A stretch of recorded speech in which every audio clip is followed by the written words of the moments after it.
일본이 한국을 화이트리스트에서 제외하기로 결정한 이후 처음으로 아베 총리가 오늘 한일 관계에 대해서 언급했습니다. 물론 좋은 말이 나오지는 않았습니다. 도쿄 고현승 특파원을 연결해 보겠습니다. 고 특파원, 한일 관계 또 정상회담 관련해서 기자들 질문이 있었는데 아베 총리 뭐라고 답변했습니까? 네, 오늘은 74년 전 히로시마에 원폭이 떨어진 날입니다. 희생자 위령식에 참석한 아베 총리에게 문재인 대통령과 대화할 용의를 묻는 질문이 나왔는데요. 대답 대신 기존 주장을 또 되풀이했습니다. 직접 들어보시죠. 韓国には日華請求権協定をはじめ、国と国との関係の根本に関わる約束をまずはきちんと守ってほしいと思います。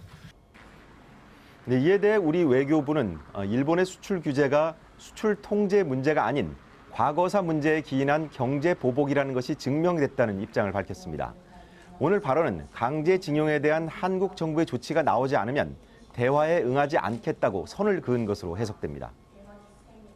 일본이 추가 조치까지 강행한 거는 사실 일본 내 여론이 나쁘지 않을 거라는 자신감도 있었을 텐데 이 추가 보복 조치 이후의 여론은 어떻습니까? 네, 일본 국민 절반 이상이 수출 규제를 지지하는 것으로 나타났습니다. 1차 조치 때보다 지지율이 더 높아졌습니다.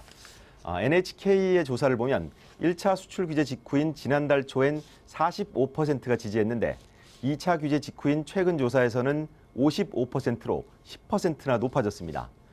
민방인 후지와 TBS 조사에서는 각각 67%, 64%가 지지하는 것으로 나왔습니다. 네. 그리고 평화의 소녀상 전시 중단에 대해서 이번에는 전시회에 참여한 작가들이 성명을 발표했네요. 네, 전시회 참여 작가 72명은 공동 성명을 내고 열린 공공회장인 전시회가 정치 개입과 협박으로 중단돼서는 안 된다며 관객 안전을 확보한 뒤에 전시를 계속해야 한다고 밝혔습니다.